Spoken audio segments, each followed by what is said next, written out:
Big ബോസിൻ്റെ ലൈവിൽ weekly nominations ആണ് നടക്കുന്നത്. ആദ്യം തന്നെ നോമിനേറ്റ് ചെയ്യാൻ വരുന്നത് അനീഷാണ്. അനീഷ് ആദ്യം നോമിനേറ്റ് ചെയ്യുന്നത് ഷാനവാസിനെയാണ്. ഷാനവാസ് ഇവിടെ അഭിനയിക്കാൻ വേണ്ടി വന്നതുപോലെയാണെന്ന് എനിക്ക് തോന്നുന്നത്. മീശപിരിയൊക്കെ വീടിന് പുറത്ത് മതി, ഇവിടെ നമ്മൾ ഗെയിം കളിക്കാനാണ് വന്നിരിക്കുന്നത്. ഇവിടെ ഷാനവാസ് വെറുതെ അഭിനയിച്ച ആളുകളെ പറ്റിക്കുകയാണ്. മാത്രമല്ല സ്ത്രീകളെ ബഹുമാനിക്കുന്നില്ല, വെറുതെ അനാവശ്യമായിട്ട് പ്രശ്നങ്ങൾ ഉണ്ടാക്കുന്നു എന്നുള്ള കാരണങ്ങളൊക്കെ പറഞ്ഞ് അനീഷ് ഷാനവാസിനെയാണ് ആദ്യം തന്നെ നോമിനേറ്റ് ചെയ്തത്. പിന്നീട് അനീഷ് നോമിനേറ്റ് ചെയ്യുന്നത് ബിന്നിയെയാണ്. ബിന്നിയെ നോമിനേറ്റ് ചെയ്യാൻ അനീഷ് പറഞ്ഞ കാരണം വളരെ കൃത്യമായ ഒരു കാരണമാണ്. അനീഷും ഷാനവാസും ജയിലിൽ കിടന്ന സമയത്ത് അവർക്ക് മൂത്രശങ്ക വരികയും അവർക്ക് ടോയ്ലറ്റിൽ പോകണമെന്ന് ആവശ്യപ്പെടുകയും ചെയ്ത സമയത്ത് ബിന്നി ക്യാപ്റ്റനെ പുകഴ്ത്തി പറഞ്ഞാൽ മാത്രമേ ടോയ്ലറ്റ് തുറക്കൂ എന്ന് പറഞ്ഞല്ലോ. അപ്പോൾ ആ ഒരു സംഭവത്തിൽ ബിന്നി ഒരു ഡോക്ടർ കൂടി ആയിട്ടും ഒരാൾക്ക് ഇത്രയും മൂത്രശങ്ക ഉണ്ടെന്ന് പറഞ്ഞിട്ടും അയാളൊരു രോഗിയായിട്ട് പോലും ഡോർ തുറന്നു കൊടുക്കാത്തത് ഒരു ഡോക്ടറിൻ്റെ എത്തിക്സിനോട് ചേർന്ന് നിൽക്കുന്ന ഒരു കാര്യമല്ല എന്ന് അനീഷ് ചൂണ്ടിക്കാണിച്ചു.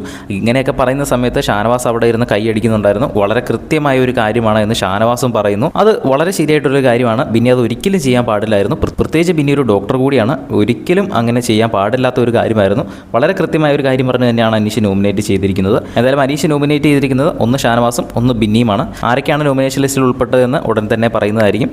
വീഡിയോ ഇഷ്ടപ്പെട്ടാൽ ഒന്ന് ലൈക്ക് ചെയ്യുക.